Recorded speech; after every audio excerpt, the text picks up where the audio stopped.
Salve, salve, pessoal! Sejam muito bem-vindos ao Pod Mel, o podcast do agronegócio que vai te levar do zero à superprodução e ao superfaturamento com mel. Eu sou Pedro Feldon. Adilson Lima. E nós estamos aqui hoje com um convidado muito especial para vocês terem a oportunidade de conhecer mais uma história de sucesso, mais um case de sucesso aqui.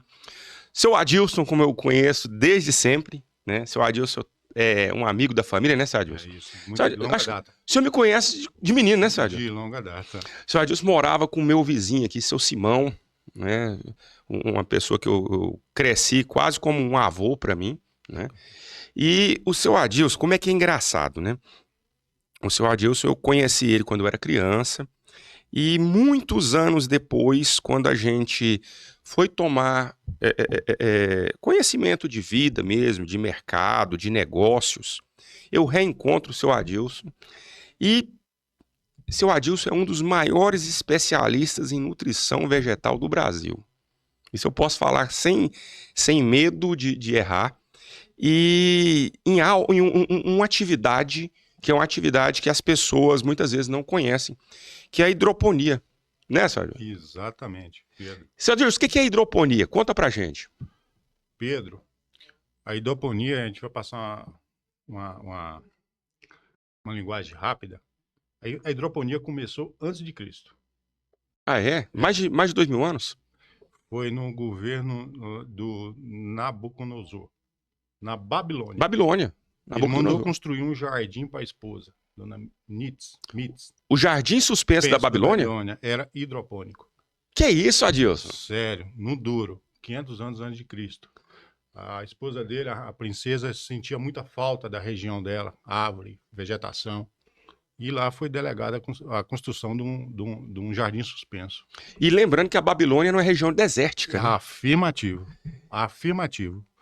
Aí foi usado bombas, que era o parafuso de Arquimedes, para bombear a água do rio Frades por jardim suspenso. Usava como fertilizante argila, resíduo de vegetal, material composto de peixe, e de lá surgiu a hidroponia. Então vamos lá. O senhor está me falando que o Jardim Suspenso da Babilônia, na verdade, foi o primeiro projeto que você tem notícia de hidroponia. Nossa, então, se brincar, a hidroponia é quase tão antiga quanto a apicultura ou quanto a agricultura. Afirmativo. E os historiadores conseguem provar todas essas aí. Tem a questão da fertilidade também, que era usada. O Rio Frades tinha uma argila muito, muito rica em mineral, né? Depois, para nós é recente. No Brasil foi na década de 80 para 90 que a hidroponia começou a ser conhecida. O termo hidroponia foi criado em 1937 por um professor da Universidade da Califórnia, William Gregg. Ele queria e quis provar a melhor forma de alimento próximo à cidade, fresco, nutritivo, e resolver a questão da distância, entendeu? Vamos lá. A segurança alimentar foi criada aí nessa época. Então, a hidroponia, ela foi nessa década década de quando? De 1937, o termo hidroponia foi criado aí. E os estudos, então, era para poder fazer com que os produtos pudessem chegar mais rápido na mesa do consumidor sem perder a qualidade. Mas a gente vai voltar um pouco mais no tempo. No século XVII, um belga, de forma científica, provou a nutrição, como é que é a nutrição da planta. Que achava-se que a planta nutria-se do solo, ela tinha uma boca, uma forma de extrair material sólido. Não. No século XVII, esse belga provou que a planta se nutre de água, solução. Ela extrai o líquido para dentro dela e dentro desse líquido que vai ao saio. Porque a gente na escola aprende que a raiz serve como um canudo que vai puxando a nutrição da terra. Mas isso então só foi descoberto em 1800. 1800. Antes disso, eu achava que era uma boca que comia a terra lá embaixo. Exato. Você botava esterco, ela comia esterco. Botava humus de minhoca, você colocasse um resíduo de folha decompondo, alguma coisa, aquela planta... Até hoje se tem na ideia de muita leigo acha que a planta puxa isso. Puxa isso. E não é. Não é. A planta puxa o quê? Água. Água. E a água, se estiver contida os sais, aí Os sim, nutrientes. é isso. Por isso que chama solução nutritiva. E hidroponia é você plantar na água, Mais ou menos. mais ou menos. Ma- Adilson, vamos lá. A gente tem muita coisa para conversar É, aqui. Eu quero saber o seguinte: primeiro você vai me falar como é que. Me conta um pouco da sua história, de onde veio o Adilson, de onde o Adilson é, e como é que você se especializou na hidroponia desse jeito. Fala para mim. vamos lá. Você falando do meu tio, seu Simão era baiano, eu sou de origem baiana, vim ficar com ele aqui, morar Qual aqui cidade da Bahia você é, Adilson? Brejões, no Vale do Jiquiriçá. Opa, na sertão baiano mesmo. É, uma região que produz fruta, produz hortaliça, mas tá bem na Caatinga, bem na região da Caatinga. E aí eu vim para cá na década de 90. Hoje eu e minha esposa, a Mônica, a gente fundamos a empresa Vencedor Orgânico, mas antes eu trabalhava com consultoria de cultivo protegido, Uhum. que de lá eu trouxe bastante bagagem de viveiro, né? Hoje toda a minha época, quando eu fiz consultoria, sempre em cultivo protegido, voltado para planta em vaso, planta em substrato ou planta sem terra, sem nada, que é o Hidropônico. hidropônico. E aí a gente vai falar um pouco sobre isso. Imagina-se que a planta num vaso com um tipo de substrato, muita gente acha que não é hidroponia, mas é.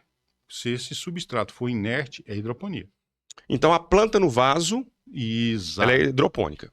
Se for caco de vidro, se for areia, se for uma fibra inerte, e ela recebe a única forma de nutrição for a líquida, que a gente chama de solução nutritiva, esse sistema é hidropônico. Aqui no Brasil a gente distingue duas formas. A hidroponia, aquela do perfil, que realmente a raiz é nua, ou semi-hidroponia, quando ela está no vaso, que a gente... Ou naquela bancada de areia, né, que a gente viu no Tocantins, né? Exato. Que tem.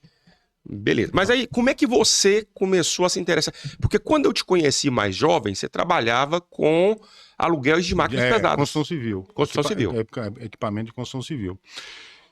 O Pedro, é o seguinte, a gente vem da roça, mas a roça não sai da gente. É verdade. Eu sempre tive uma horta e eu sempre tive essa questão da segurança alimentar. E eu produzia meu alimento fresco, né? De forma empírica, mas eu produzia no quintal. Aí, a certa vez, a gente contaminou o solo lá com esterco que veio carregado com a molécula química, que é o glifosato. Rapaz, e acontece demais. Você que está em casa aí, você que está nos seguindo, antes de mais nada, antes da gente continuar, eu vou pedir para você dar aquele like, tá? Se inscrever no canal se não for inscrito. E se esse assunto for interessante para você ou para algum parente, para algum amigo, não esquece de compartilhar, tá, esse podcast aqui, porque o que a gente vai falar aqui hoje, rapaz, aconteceu com o meu vizinho. Sério? Aconteceu com o meu vizinho. É muito comum isso. O seu Oni lá de Goiás Velho, ele é vizinho nosso de sítio e ele fez uma horta. Ele tinha uma horta e buscou um monte de esterco. E colocou esse esterco para curtir, porque o pessoal curte muito esterco, né? E quando espalhou, o solo dele não nasceu mais nada. Só capim. Só nasce o folha estreita, só o capim. Exatamente. Mas qualquer folha arredondada não nasce. Por que, Adilson? Isso. A molécula química que é aplicada no pasto para controlar a erva daninha, para controlar as pragas, a vaca come, o capim não mata, porque aquela molécula não mata capim. Uhum. Aí vai nos dejetos da vaca, vai para o esterco. E a compostagem, que chama curtir ou decompor, não consegue quebrar essa molécula, ela permanece no esterco. Eu conheço muitos casos de horta, de canteiro, de gramado. Acaba com tudo. Tudo. E tudo. E outra, ele é tóxico para ser humano, né? É? E ele é tóxico. E aí tem outro problema. Você não consegue reverter aquilo. Ele fica lá por muitos anos. Pois é. E aí, você pegou e acabou com seu acabou quintal. com a minha horta. Aí eu fui em busca de estudo, de saber o que foi, era molécula química. E aí a solução que eu tive fazer o quê? Tirar a horta do chão e pôr aérea. Aí eu fui estudar e pesquisar sobre hidroponia. Aí eu estudei bastante, fui para fazer curso, fiz com Pedro Fulani, que a gente vai falar dele, que foi o cara que na década de 80 para 90 que trouxe a hidroponia para o Brasil. Pedro Fulani do IAC. Quase seu xará, né? É verdade. Pedro Fulani é um professor, está vivo até hoje, ele trabalhou em Nebraska, nos Estados Unidos, e lá ele conheceu a hidroponia. Quando ele voltou para o Brasil, ele trouxe essa atividade, né? e ele foi professor do IAC, e lá a gente fez um curso com ele, depois foi para o professor Jorge Barcelos, em Santa Catarina, professor da Universidade Federal, no campus de Trindade, também ele tem um curso fantástico, e de lá você aprende a base e o resto você tem que estudar, se dedicar e não parar de se aperfeiçoar. Principalmente naquilo que você falou, nutrição vegetal. Que foi onde você se especializou. Exatamente. Cada elemento, como que funciona cada nutriente na planta, onde extrair, né? E daí que vem a ideia de que o alimento hidropônico, esse sim é 100% nutritivo. Porque você oferece todos os nutrientes para a planta e você consegue extrair ele quando você se alimenta Você dele. consome o alimento. Exatamente. E assim, vamos lá, tem gente que acha que a hidroponia é orgânica. Mas a hidroponia por si só não recebe selo orgânico. Não. Não. Me explica por que não, Adilson. Vamos voltar lá no cara lá, o belga. Um belga, 1800 e alguma coisa. Isso. Quando ele entendeu, ele cientificamente provou que a planta extrai sais do solo junto com a água, o que tem nisso? Se a gente pensar que a planta se alimenta de ferro, de manganês, de boro, de zinco, isso é orgânico? Não, são metais. Metais. Concorda comigo? Uhum. Os sais do potássio. Então a planta se alimenta disso. O pessoal do orgânico vai achar ruim, mas é assim. Quando você coloca um esterco na planta, a planta não se alimenta do esterco. Ela se alimenta dos sais que estão lá, dos elementos. Entendeu? Apesar da planta ser orgânica, mas ela é um ser extremamente químico, ela é bioquímica. Ela não come humus, ela não come casca de ovo, ela não come casca de banana. Ah, Dilson, põe casca de banana na minha planta. Sim, mas ela está extraindo dali o potássio. Potássio da casca de banana. Né? Então, voltando à sua pergunta. No Brasil, ainda não. Porque ainda tem outra história aí, Pedro. O pessoal da hidroponia considera os alimentos deles superior aos orgânicos. Então, eles não querem se equiparar aos orgânicos. Porque assim, quando a gente vai lá na frutaria, quando a gente vai no mercado, e tem lá aquelas bandejinhas de orgânico, a gente sempre repara que o orgânico ele é mais mirradinho, né? Ele sofre mais ataque das pragas, né? Então assim, uma cenoura convencional ela é grande, a cenoura orgânica ela é pequena e é retorcidinha, tem toda uma característica que você vê que ela não consegue, pelo menos visualmente, equiparar com a outra. E na hidropônica?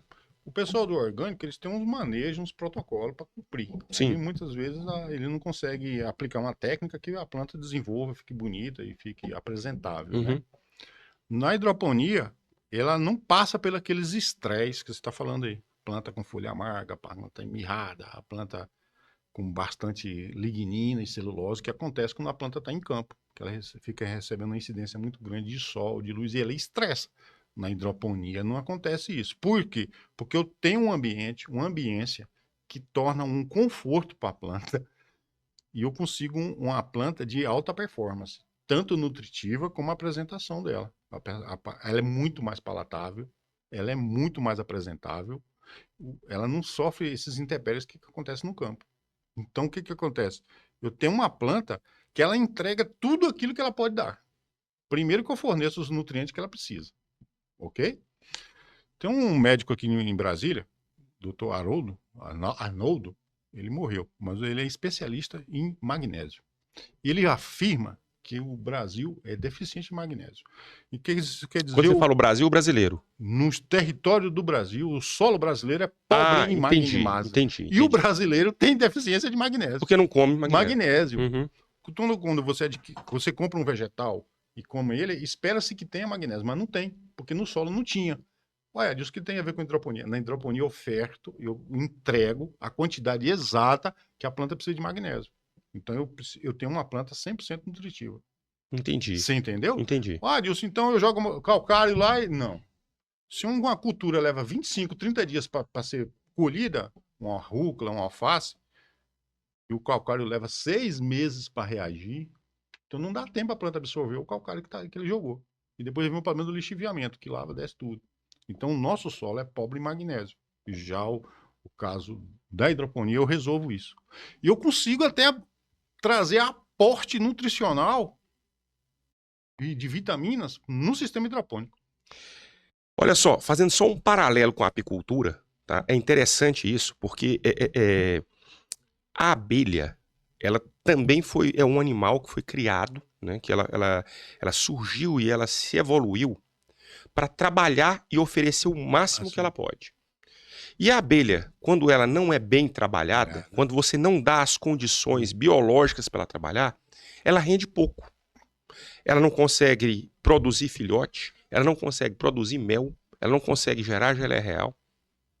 Então, quando o apicultor, você que está em casa, você consegue colocar o método da superprodução no seu apiário, você está dando condições biológicas da abelha fazer aquilo que ela nasceu para fazer, que é trabalhar e produzir mel. Olha que coisa interessante. E no seu caso, que você está me falando aí, você consegue entregar para a planta os nutrientes que ela precisa para ela oferecer para a gente, em troca, o melhor que ela tem. É a natureza. Interessante. A ordem da natureza. A planta é um alimento nosso. Só que você, ofertando tudo que ela precisa, ela te entrega. Aí, no caso da abelha, qual o manejo que você faz para ela te dar essa condição? São vários tipos de manejo. Tá? E um que você poderia citar? Vou te dar um exemplo. Natan, você pega para mim um favo velho?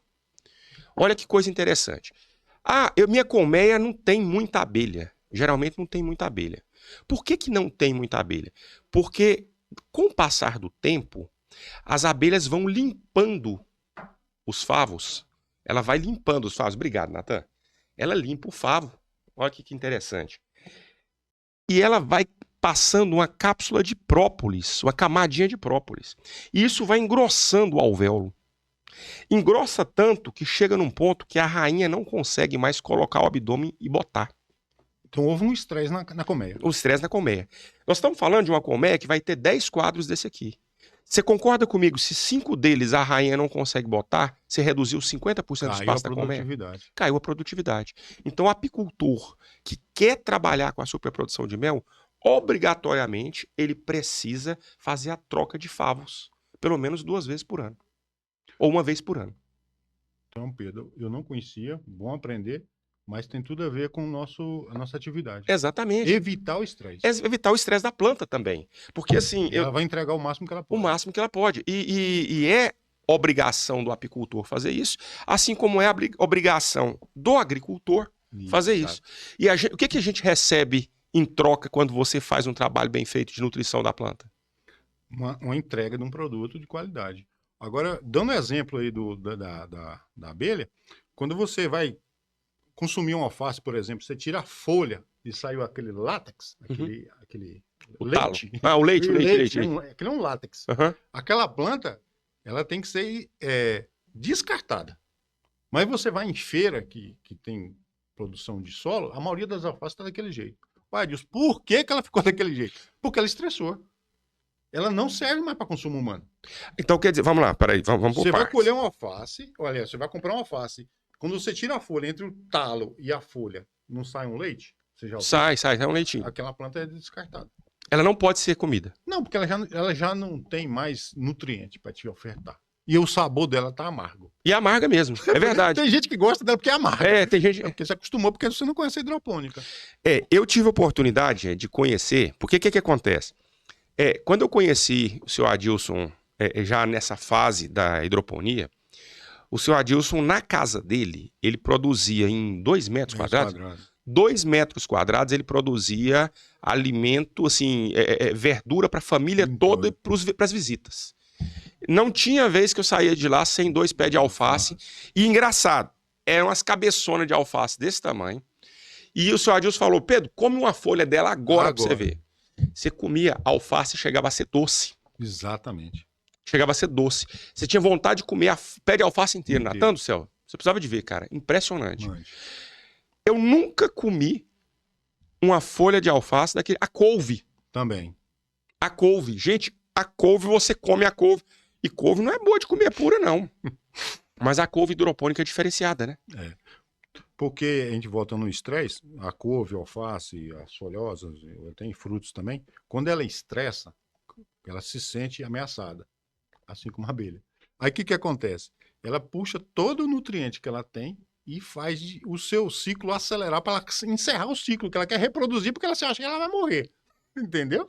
Aí ela pendoa, ela forma a folha mais grossa, lignina e celulose, que é insolúvel no nosso aparelho digestivo. Uhum. E aí fica essa planta amarga, dura de cortar, não é palatável. É a que a grande maioria das pessoas conhece. Mas no sistema hidropônico, não.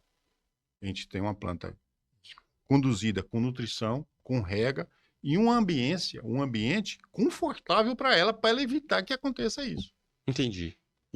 Você entendeu? Luminosidade de excesso. Todo mundo acha que planta gosta de sol. Não, planta não gosta de sol. É duas coisas que planta não gosta: de sol e de chuva, de muita água na folha. Uhum. Planta gosta de luz. Não é do calor do sol. Não. O ultravioleta que vem Uhum. do sol Queima ela. Queima a célula, é de forma imperceptível, mas você vê que a planta estressa. Quando ela está num ambiente, que é um ambiente, uma estufa, um filme plástico, um telado, controla a iluminação, retém o ultravioleta. E outra, a planta fica longe de praga. Outra coisa, viu, Pedro? Você perguntou sobre hidroponia e orgânico. Na hidroponia, num sistema bem feito, um negócio bem planejado, o ataque de praga é mínimo. Porque a planta está controlada, né? Exatamente. Tem aquela tela Exatamente. E a planta tem um sistema de defesa, assim como o ser humano. Quando a planta está estressada, voltando no caso desse látex, dessas plantas não palatáveis, a planta produz muita substância. Muita. Ela tentando se defender. Uma delas é o etileno. A planta produz etileno. O que é isso? Ela não produz som. A planta não produz som. Mas ela chama quem ela puder para dar socorro para ela. E o etileno é um deles. Um feromônio. Mais ou menos. Isso quer dizer o quê? Antes de chegar o socorro, chega a praga. Ah. Ela atrai a praga. Entendeu? Mas em contrapartida, do outro lado, a gente tem uma produção de substâncias, quando a planta está bem conduzida, que ela auto se defende de praga, de ataque, desse tipo de coisa. Mas como ela consegue isso? Com nutrição perfeita, com rega bem controlada e num ambiente. Se você bota uma planta numa sacada tomando sol, de forma excessiva, ela vai estressar. Se você só molha de tarde, um exemplo, durante o dia ficou seco, sua planta não vai ficar bacana. Agora, num ambiente bem controlado, com rega, com nutrição, cara, você tem uma planta de alta performance. E aí onde volta o assunto lá da década de 30, por conta de segurança alimentar, foi daí que foi criado o termo, que ele queria, o professor William, lá da Califórnia, queria trazer o melhor alimento em condições onde a terra era imprópria, em volta da cidade, que criou-se a hidroponia. Foi ele que criou o termo, hidroponia. Hidro de água e ponia de trabalho, como um termo grego. E é interessante que a gente estava até conversando esses dias para trás. A pessoa pode criar seu próprio alimento dentro de casa, né? Pode. Existe essa possibilidade. Não é tão caro. Não é tão caro. Mas precisa de conhecimento, né, Adilson? Quando o fulano veio para o Brasil, ele encontrou muita dificuldade na década de 80 para 90. O Pedro, era um desafio. Por quê, Adilson? Era muita tecnologia e pouco recurso. O Brasil é um país agrícola, mas porém de campo. É verdade. Quando terminou a Segunda Guerra Mundial, o Canadá, a Austrália, Israel é um país que os seus alimentos é hidropônico. Primeiro que é deserto. Escassez de água. Você entendeu? E eles tomaram gosto, porque quem propagou a hidroponia foi a Segunda Guerra Mundial. Os americanos precisavam alimentar a sua tropa em porta-avião, em ilha, em lugar inóspito, em todas as condições, só nós tínhamos a hidroponia. Aí o Pedro Fulano encontrou muita dificuldade. O que é? Os insumos. Nós só tínhamos insumo para campo. Os insumos da hidroponia não tinha. Nós não tinha bancada, nós não tínhamos perfis, não tinha nada. Quando você fala bancada e perfil, traduz pra gente. Quem é leigo não sabe o que é uma bancada e um perfil. A bancada enquadra bem nas vantagens da hidroponia. A hidroponia você sai do solo, você não trabalha agachado, catando praga, né, lidando com aquilo, aí você trabalha numa mesa numa altura dessa. É uma bancada, altura de 80 a 90 centímetros. A ergonomia da hidroponia já seduz muita gente. Aí o que acontece? Hoje, se o fulano fosse implantar hidroponia, tem tudo hoje no Brasil. Nós já temos perfis, tem as bancadas, tem as pernas. O que é o perfil? É onde a planta fica naquele canal. aquela canaleta, que antes a gente usava os tubos de PVC, tubo de PVC. furava ele, aí depois descobriu que a luz atrapalhava o cultivo, tinha que pintar os tubos, aí pintava de preto, o tubo esquentava, e aí, meu Deus do céu, o que é que faz com isso? Aí bota fita aluminada. Conclusão, o tubo fica muito caro hoje. Sim. Aí hoje já tem indústria que produz o perfil, as bancadas, o sistema de reservatório. Mas isso é tudo chinês. Não. Hoje o Brasil tem produção de tudo isso aí. É mesmo, Adilson? Tem. O Brasil produz os perfis, produz as bancadas, produz as bombinhas, produz os reservatórios.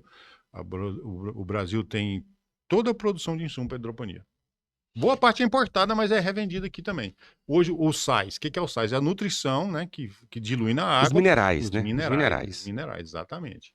Hoje tudo isso é facilmente feito. É uma pessoa leiga com pouca instrução, ele já consegue ter uma bancada igual você falou que eu tinha lá em casa. Porque quando você começou, Adilson, não tinha essas informações. Não, no Goiás não tinha. Não vendia, tinha. Não existia. No Brasil não tinha, né? Não. A gente... Inclusive, você começou a se especializar na nutrição vegetal por causa disso, não foi? Exatamente. Aí volta o assunto. Porque para você se qualificar em hidroponia, você tem que entender muito de nutrição. Muito. Porque cada planta tem um particular. Voltando no assunto da facilidade. Por exemplo, se você for plantar o alface, você consegue comprar os kits de fertilizantes só para alface. Ah, não, quero ruca. Tem uns fertilizantes só para ruca. Você já chega pesado, tudo separadinho. É muito prático hoje. No Brasil, hoje, voltando nos perfis. Os perfis que era feito de tubo de esgoto furado, que dá um trabalho danado, tinha que pintar e não prestava. Não. Meia boca aquilo lá. Por exemplo, você vai plantar uma americana, o tubo é circular, a americana não para em cima, cai. Entendi. Entendeu? Aquilo ali é o que a gente chama de como é que é? Uma adaptação. É uma adaptação, né? Tem um outro nome que agora me fugiu à mente, que a gente sempre fala aqui, como é que é? É o gato, né? É aquela coisa que você está fazendo. Uma apelação técnica. Exatamente. Aí hoje já tem esses materiais, tudo e é economicamente viável. Não é caro. Vamos lá, deixa eu só entender. Hoje uma pessoa, para poder produzir sua horta em casa, né, hidroponia, ele gasta o que mais ou menos? O que ele vai gastar para ele poder instalar essa bancadinha? Ô Pedro, eu vou chutar, porque eu não comercializo esse negócio aí. Mas eu acho que em torno de 2 mil para trás. Que isso, Adilson? Então é muito mais barato. Não, e você compra aquilo, você fica para eternidade. Só compra uma vez. A bancada, a estrutura, você só repõe os fertilizantes, que é baratinho também. Um negócio de 70, 80 reais, você compra um kit e passa meses com aquilo lá. É mesmo? É. Ué, Natan, olha aí, Natan. E você me falou, dá pra gente construir isso aí até na sacada, né? De quem tá em apartamento, essas coisas. Vertical, horizontal, fixo na parede, tem várias possibilidades. Até a luz, se você não tiver, você pode hoje conduzir com hoje tem a luz artificial que facilita, né? Facilita. Tem plantas também com baixa incidência de luz, no caso da rúcula, do cheiro verde, você pode produzir ele, se tiver 2, 3 horas de iluminação, funciona que é uma beleza. Você não precisa estar regando, porque o sistema é automático, liga e desliga. Pra você ter uma ideia, quando o Fulano começou, não tinha como produzir as mudas, ele usou algodão. Para fazer as mudas. Pra fixar a raiz das mudas.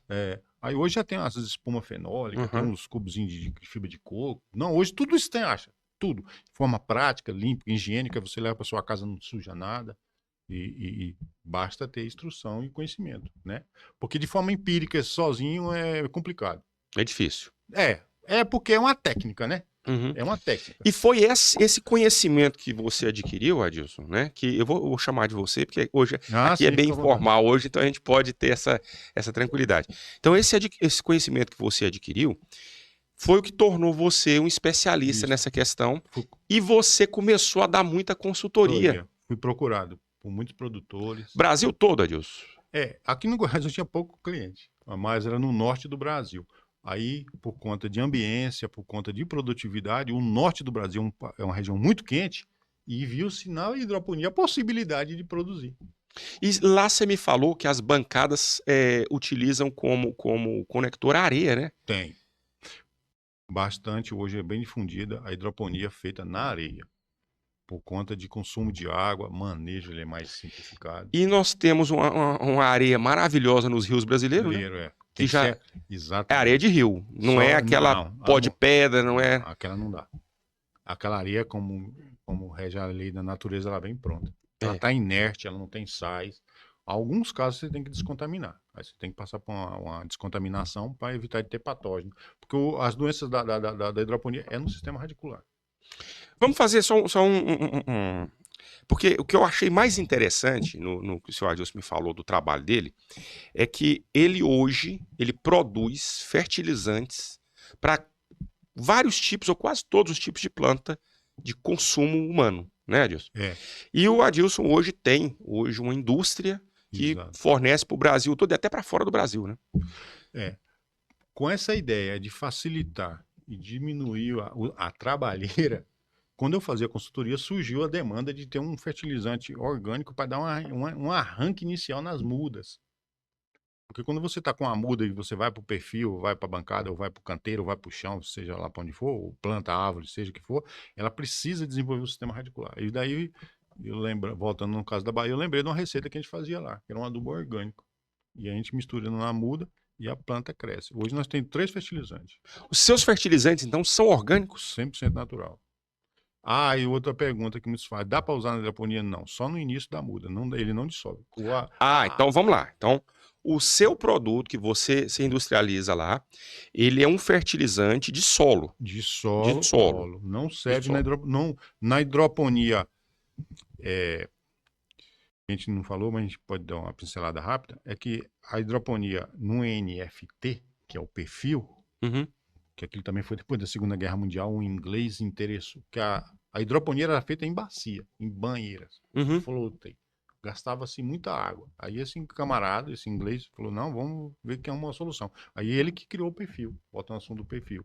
Aí esse adubo que eu tenho não dissolve na água, porque a polaridade do adubo orgânico é diferente da água. Então a solubilidade dele é incompatível, não dissolve. Entendi. Ele só vai no solo. É produto natural, vai para a natureza. Ele vai lá para a raiz, ele dissolve lá. E aí as donas de casa usam, os viveiros usam, produtor usa meu adubo em cultivo de solo, em vaso, mas em solo. Na hidroponia não. Hidroponia não usa. Na hidroponia, o que a gente usa? A gente usa sais altamente minerais. Minerais altamente refinados. Altamente solúvel. A gente for na agropecuária, a gente comprar um adubo, ele tem que ser específico para hidroponia. Porque você coloca na água, ele dissolve. Aqueles que tem aqueles grãos, aqueles que o pessoal usa muito como o NPK, que ele não serve. Além do, que aí é a parte mais técnica, ele é muito ácido. Por isso que é bom ter um conhecimento de você, no início, você montar uma hidroponia, que é viável, é barato. Quando eu fazia consultoria de hidroponia, eu tenho um cliente de residência que até hoje ele está consumindo os produtos dele lá, as hortaliças, e eles que é altamente, economicamente viável, muito mais barato. Exige o quê? Você plantar. Tem o trabalho. Tem o trabalho. Tem que ter o trabalho. Porque aquela coisa de você achar que ele põe a planta lá e ela vai pro seu prato, não. Não é assim, não. Tem um ditado que diz que vaca não dá leite, né? Assim é a hidroponia. Vaca você tem que ir lá e tirar o leite. Tirar o leite. E a planta você tem que cuidar dela. Cuidar dela. Adilson, aí o que acontece? Você estudou para entender o que você precisava colocar na raiz daquela planta para a planta crescer. Sim. E de onde vem? Porque, pelo que eu entendi nesse bate-papo nosso, e é engraçado que eu já te conheço, a gente já conversou outras vezes, e ficou muito claro para mim que a hidroponia utiliza uma alimentação química. Não é uma alimentação orgânica. Não. Você vai atrás dos produtos químicos, dos elementos químicos e entrega ele diretamente para a planta através da água. Exato. É isso mesmo?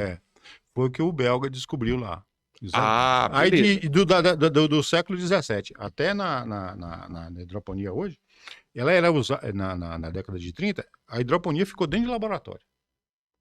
A hidroponia só se via de ferramentas de laboratório para estudar e entender as nutrição da planta. Dentro desses estudos tem um que chama a marcha de absorção. Como ser humano, pegaram, por exemplo, morango. Pegaram o morango e estudaram a fase do morango e os nutrientes que o morango absorve. Como é que foi feito isso? Com hidroponia dentro do laboratório. Hoje ele precisa tanto de cálcio. Não, nessa fase ele diminui o fósforo. Entendeu? Porque na realidade a planta precisa de poucos elementos. Muito pouco. São 13 minerais e oxigênio, água e gás carbônico. A planta só precisa disso. 13 minerais. 13, nitrogênio, fósforo, potássio, cálcio, magnésio, enxofre. Esses são os macros. Aí vem boro, ferro, zinco, manganês e molibdênio. Tem uns outros elementos, mas é uns aportes que em alguns casos usa, que é o silício, o níquel, né? E depois, se a gente voltando em segurança alimentar, que eu te falei aí de um aporte nutricional, Aham. na Austrália já tem estudo e estão usando o iodo. Uhum. Você coloca o iodo na solução nutritiva, a planta absorve aquele iodo e de forma biodisponível, você absorve ele melhor do que colocar no sal ou colocar no alimento. Entendeu? Entendi. Porque tudo aquilo que a natureza te entrega é melhor, igual você compara o mel. Entendeu? Entendi, Adilson. Entendeu? Nossa, interessante. Não, eu, por exemplo, Adilson, mas pera lá. só rapidinho, eu tive um caso de uma cliente que tinha problema de ferro, com baixo ferro no sangue. Aí o que acontece? A gente plantou couve, entreguei para ela e deu uma solução nutritiva com um aporte maior de ferro para ela regar a planta. E a planta entregou mais ferro para ela. Que legal, hein? Mas não, da hidroponia, eu vou te falar, pensando em segurança alimentar, Pedro, eu acho que nós não temos outra técnica melhor. Do que a hidroponia. Não, eu acredito que não, eu não conheço. Que legal, Adilson. Pode concluir. E aí eu te pergunto o seguinte, vamos lá.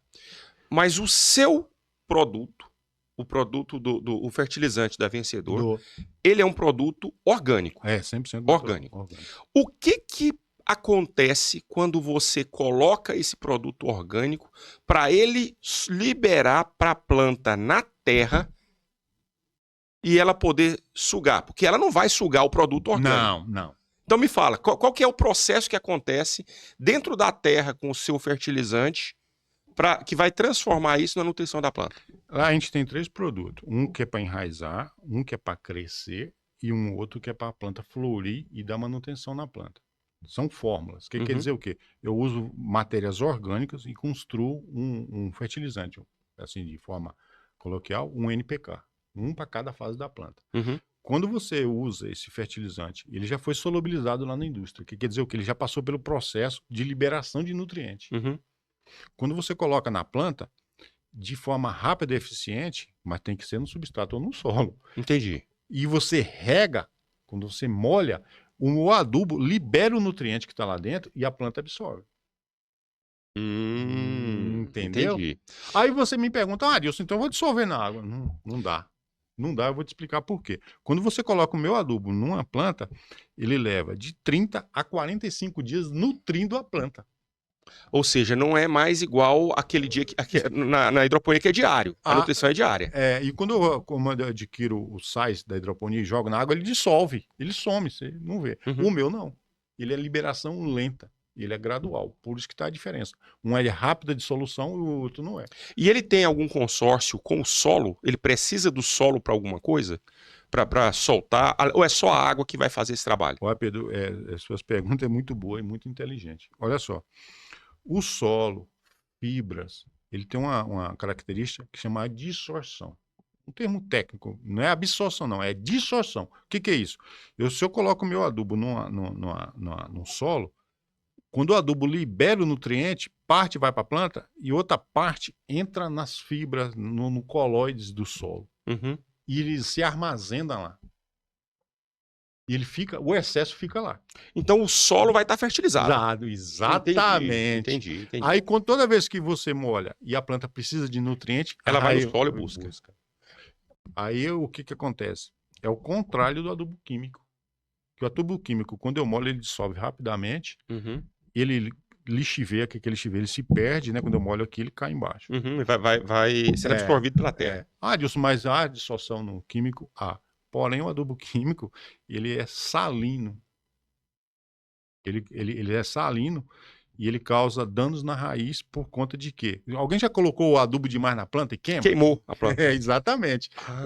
O pH é muito ácido e ele tem uma condutividade elétrica muito alta, que é um termo muito bom a gente falar em hidroponia, que é condutividade elétrica. Vamos falar um pouquinho disso? Vamos. O que é condutividade? Boa pergunta também. Quando eu tenho uma água destilada, deionizada, uma água sem sais, o que é? Uma água pura, não tem nada. Eu coloco um fio aqui e outro fio aqui, e eu tento ligar ele na energia, essa água não, Não não conduz conduz a energia. energia. Ela não conduz a eletricidade. Se eu colocar uma pitadinha de sal, de adubo, seja o que for, essa Mineral. água, mineral, essa água vai passar a conduzir eletricidade. Pois daí que surgiu o termo condutividade elétrica. Quando for mexer com hidroponia, pessoal, vocês vão ver demais esse termo. Minha condutividade elétrica. Antes, muitos anos atrás, se usava o termo ppm, mas aí aboliram ele porque existe 3 variações de ppm no mundo afora. Aí ficou difícil a leitura. Aí hoje usa-se só a condutividade elétrica. Então, se eu tenho uma água com bastante fertilizante, ela tem muita condutividade elétrica. Quando eu vou conduzir uma hidroponia, eu tenho que estar monitorando minha condutividade. Por quê? Porque a célula da planta, ela tem uma capacidade de resistir a essa condutividade. Se essa condutividade for alta, eu queimo a raiz ou eu mato a planta. Tudo isso foi ver lá quando os camaradas estudavam isso, faziam as marchas de absorção e isso está tudo na literatura, tá? Por exemplo, um pé de alface hoje, a condutividade elétrica dela é em torno de 1.000 a 1.800 microsiemens. É o aparelho que você coloca, mede e faz a leitura. Ah, se você colocar 2.200, você já começa a matar a sua planta. Dá excesso de condução. De condução.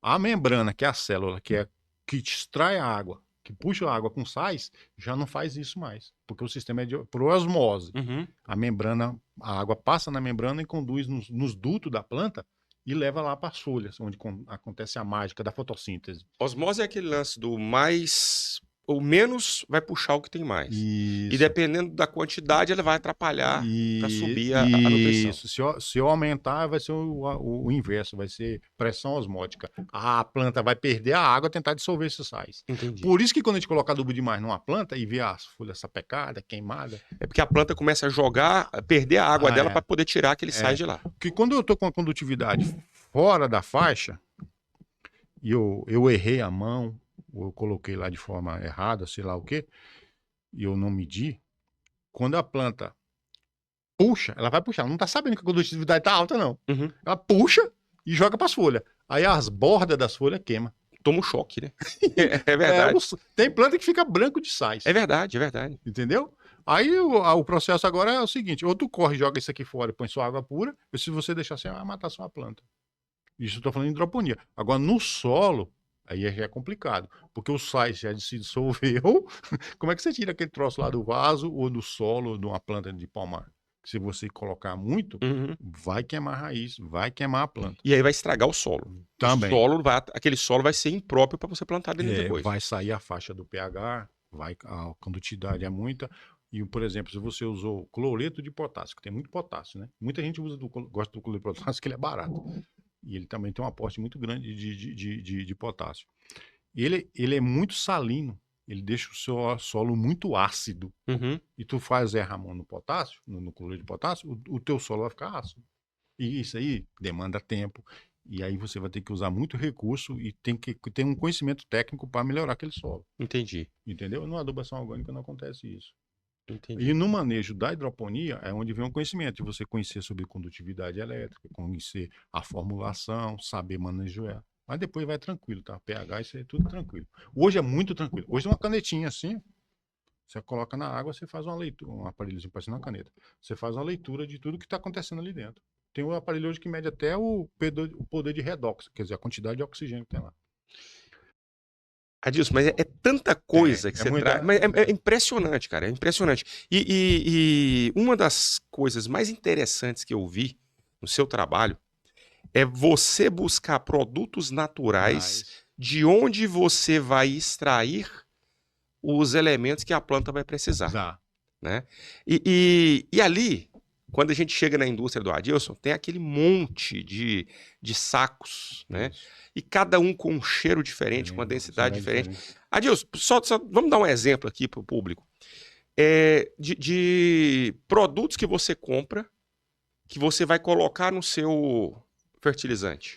Um exemplo, por exemplo, é uma amêndoa que é extraída lá na Índia, chamada azaractina. Essa amêndoa, ela tem nutrientes, mas o meu interesse nela é os bioestimulantes. Ela induz o enraizamento. É um produto natural, 100% orgânico. A gente coloca ele no prêmio enraizador. Que quando a planta reconhece aquilo, ela abre muitas raízes. O meu pai, quando a gente era criança, meu pai sempre dizia: o viverista não entrega a planta. Uma coisa que você não pode vender para o seu cliente é planta. Você entrega raiz. Porque a raiz é que vai garantir a planta viva. Exatamente. Quanto mais raiz, maior o sucesso de pegamento, maior o sucesso de planta. Ela aguenta o estresse, ela aguenta um período de seca maior. Uhum. E outra, quanto mais raiz, mais boca. Mais poder de absorção ela tem. E aí onde eu tenho um produto que chama Prêmio Enraizador, que eu uso um deles que eu te citei. Eu já usei. Eu te falei da Zaractina, mas a gente tem, por exemplo, eu vou dizer o que a gente não usa. A gente não usa cama de frango, a gente não usa esterco, a gente não usa... Cocô de vaca, cocô de frango, não. Não. Isso tem muito metal pesado. O cocô de vaca de hoje não é da época que eu tinha 10, 12 anos. A vaca hoje come muito milho, come esses problemas que a gente falou no início, né? A agricultura usa muito herbicida, né? O Adilson, o que é que você usa? Eu uso material altamente nobre. Eu uso um ácido que vem da Austrália que chama leonardita. Para me harmonizar, o que é harmonizar? Deixar esses nutrientes, esses adubos, todos eles juntos, para não ter conflito, eu preciso de um quelato. E esse quelato chama ácido úmico, que é a leonardita. E vem de onde a leonardita? Só tem 2 fontes no planeta. Uma na Austrália e outra no Canadá. Pois é, mas ela é o quê? Vem do solo? Vem da pedra? É uma pedra? Boa pergunta. É dinossauro. O que é isso, Adilson? É um material que antecede o petróleo. Ah, então ele é... Ele é orgânico. Ele é carbono. É carbono, ácido úmico, ácido fúlvico e tem uma fração de potássio. Ele é um pó preto. Quando dilui na água ele parece demais o petróleo, mas ainda não é o petróleo. Aí tem uma jazida no Canadá e tem uma outra na Austrália. No Brasil não tem? Não. O Brasil tem a tufa. A tufa tem 45 mil anos. A leonardita tem 15 milhões de anos. Então nós vamos ter que levar muito ano para nossa tufa virar leonardita. Leonardita. Entendeu? E eu vi uma também que eu achei bem cheirosa, a alga. Você usa alga para quê? Outra pergunta também. Algas nacionais eu só tenho uma, que vem aqui do Maranhão. Aí a algas também, no caso do floração e manutenção, os bioestimulantes para induzir a planta a florir. Ah, foi por isso que eu lembrei. Porque como a gente mexe com abelha, né, então a gente fica... E o que a gente vai usar para as nossas plantas florirem? Né? Então existe os bioestimulantes que vai fazer ela florir. É um bioestimulante, não quer dizer que ele é um indutor. O que eu quero dizer com isso? Digamos que você tem um pé de limão, de laranja. O que faz com que tua planta flore? Se ela estiver em vaso e você estiver conduzindo ela, você corta a rega dela. É o que o professor Armino ensina lá no nosso método, que faz com que o nosso sertão nordestino seja tão rico em flores. Exato. Porque aquele estresse hídrico causa na planta a sensação de que ela vai morrer. Então ela precisa soltar frutos. A gente falou isso no início aqui, né? Falando sobre o estresse de planta em hidroponia. Porque quando a planta se sente ameaçada, ela quer o quê? Reproduzir. Ela quer manter a espécie dela. Aí se tu corta a rega, ela fala, opa, o negócio aqui tá difícil. Vamos liberar a flor. Aqui no Goiás, na época da seca. Da seca, nossa. O IP bomba de flor, né? Exatamente. Que é o estresse dele, o máximo. O IP, ele solta, ele libera aqueles cachos de flor exatamente na parte mais seca do ano. Então, se você for um bom condutor ou um bom observador, se você tiver uma única planta em casa, você pode usar esse manejo. Aí o que o adubo floração e manutenção faz? Ele dá um aporte maior, primeiro para a planta suportar o estresse, e depois chama o pegamento. Não adianta a planta dar flor e não dar fruto. Exatamente. Né? Como a planta é um ser vivo e ela consome, ela precisa de alimento, precisa de água, e para ela construir o fruto dela, ela precisa de alimento. Né? Aí tem um adubo para fazer enchimento, dar sabor. E na época do pegamento, a flor exige certos nutrientes que é bem específico. É no caso do cálcio e do boro. Ele que sustenta a flor e evita o abortamento. Dando exemplo dos citros, né? A gente pode usar em qualquer cultura, pode usar no café, pode usar em flor ornamental. As rosas do deserto, por exemplo, o pessoal usa muito esse manejo. Para quem colhe semente. Quem dá o fruto, né? Precisa de semente. Interessante. Nossa, que coisa interessante. É um universo muito, muito interessante. Não sei se... Eu sou suspeito de falar, né? Porque eu gosto disso, eu amo isso. Eu fui criado nisso e igual eu te falei, impregnou. O meu irmão do meio fala que a gente era criança, a gente ia destalar tomate, né? Fazer desbrota. Ele dizia assim que ele estava cansado, porque o nosso antepassado fez tanto aquilo que ele já nasceu cansado. Então a gente fez isso tantas vezes, né? E para mim é muito natural isso aí, eu gosto muito. Eu também eu gosto muito de observar os comportamentos de planta, né? A questão regional, que tem essa zonalidade, né? O Pedro, voltando à hidroponia, o bom da hidroponia é que você consegue produzir o ano todo, Exatamente, né? sem sazonalidade. Você não precisa preocupar com chuva, não precisa Não. preocupar com sol, não precisa preocupar, né? Aí a gente Com a fica, temperatura. aí a gente lembra da segurança alimentar, que quer dizer o quê? Você tem alimento bom o ano todo. Fertilidade e o manejo você entrega para ela, e aí você consegue essa produção. E quem quer produzir em casa, Adilson, já até me falou isso uma vez, precisa produzir seus próprios bebês, né? As mudinhas, você tem que fazer suas mudinhas. Outra pergunta interessante. O que acontece? Quando a gente compra muda em fevereiro, quando eu fazia consultoria, eu tinha muito esse problema. Muito. Porque o produtor. É que hoje o Pedro, hoje tudo está fatiado. Uhum. Tudo está fatiado. Cada um faz uma parte. Construção civil, indústria, mecânica, né? Esses dias o carro deu problema, o cara era autoelétrico, falou, não, mas aqui eu não faço, essa parte elétrica eu não sei aonde. Aí o que acontece? Aí na agricultura também não está diferente, não. Tem um pessoal que só produz semente, o outro só produz a muda, e o outro que compra a muda para engordar e produzir a muda, né? Só que quem produz a muda, hoje, geralmente, 90% é para vender para o pessoal que planta em solo, né? Aquela produção tradicional. Aí na hidroponia você já ganha, sai um passo à frente, assim, cadê a asepsia? Os produtos hidropônicos, eles têm que ser limpos. Tanto que uma vez eu fui fazer consultoria, o pessoal tava com a unha grande. Eu falei, cara, tem que cortar a unha. Porque você pode levar impureza, sujeira, um patógeno. Então, o ambiente hidropônico, ele é muito limpo. E aí a muda, que é feita lá, não tem esse cuidado. O cara põe no chão, põe no solo, usa uma água qualquer para regar. Terra. Engraçado que para hidroponia a terra é um problema, né? Exatamente. Não, exatamente. Se você não tiver, melhor é. Por exemplo, se sua bancada for em cima de uma superfície limpa, até seja for concretada, melhor é. Uma ráfia de solo para proteger. Por isso que os grandes centros urbanos hoje, e já temos várias fazendas urbanas, tá? Que de Goiânia mesmo, dentro de Goiânia mesmo tem hidroponia, dentro do centro urbano. Permite por quê? Porque você não precisa do solo.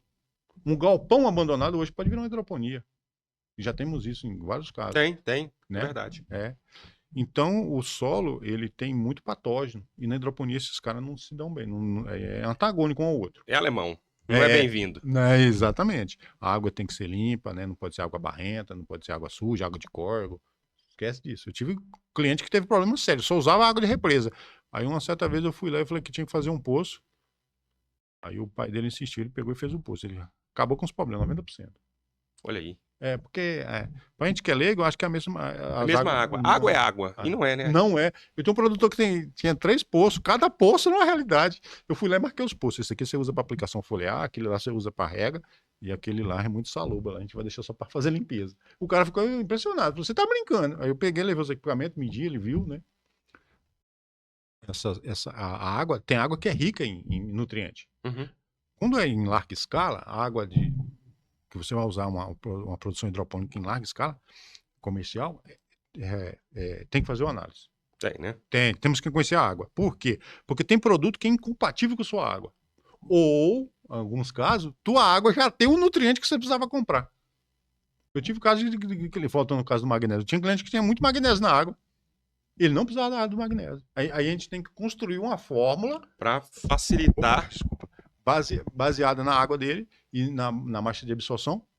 Aí ele extrair aquilo lá, não pode, não precisa. Tem água que tem muito boro, ferro, tem água que tem muito, aqui no Goiás, por exemplo, tive um cliente que tem muito bicarbonato. Tem um limite, ele excedeu o limite, aí eu tenho um problema com fósforo, ele precipita o cálcio, até na hora de formular. Aí a gente tem que mudar os ingredientes por conta da água. Porque a água tem nutriente. Então tem que fazer essa análise. Se você for mexer com hidroponia, precisa fazer a análise da água. Aí você fala assim, Adilson, mas em larga escala e qual a diferença de pequena escala? Quando você tem água potável da torneira, tem o manejo que a gente usa que dá para usar. tá? Por que pode usar? Por conta do Do cloro. cloro e flúor. Só que, exatamente. Porém, é uma água descontaminada, é uma água que passa por um rigor de No tratamento. tratamento. Só que eu não consigo usar ela em larga escala, porque ela fica muito cara. Exatamente. Entendeu? Você vai mexer numa fazenda, você não pode. Aí você pergunta assim, Adilson, então se eu tiver uma horta em casa, ótimo, maravilha. Você pode usar. Pode usar. A gente vai fazer um tratamento para extrair o cloro. Senhor Adilson, gostei muito, muito de conversar com o senhor. Eu acho que nosso público vai gostar muito de conhecer a hidroponia. E quem quiser saber mais sobre o senhor Adilson, sobre a Vencedor Orgânicos, você tem um Instagram maravilhoso, né? Tem. Eu vou pedir pro Natan deixar seu Instagram aí, Ótimo. para vocês que estão Obrigado. assistindo a gente, tá? Te agradeço muito pelo carinho de você ter vindo aqui falar um pouco para nós dessa atividade que é a hidroponia. É uma atividade fantástica. Viável economicamente. Viável economicamente, né? E principalmente por você ter trazido um pouco do seu conhecimento aqui, que, gente, vocês não têm ideia. Sentar com o Adilson é uma das melhores coisas que tem no mundo, que você aprende demais mesmo. E assim, o seu conhecimento em fisicoquímica, em química, em reação química para as plantas, gente, isso é fantástico. Você que tem o pé no campo, você que está procurando atividades que sejam compatíveis até dentro da cidade, a hidroponia, como o Adilson trouxe, é algo que é viável, tá? Tanto para o consumo interno de forma robista, quanto para a pessoa que quer desenvolver uma atividade, né? A gente sempre fala da apicultura aqui, que é uma atividade fantástica também, mas aqui uma atividade que pouca gente conhece e que pode ser algo que te interessa. Então, dá uma olhada lá no Instagram do seu Adilson, tá bom? E vocês, gente, gostaram do nosso Pó de Mel de hoje? Se você gostou, não deixa de dar aquele like, tá? Não deixa de se inscrever no nosso canal. Você que está aí no Spotify ou em qualquer outra rede de podcast, não esquece de dar uma estrelinha pra gente, tá bom? E nós vamos ficando por aqui. Espero que vocês tenham gostado desse programa, espero que fiquem todos com Deus e até a próxima semana. Um abraço!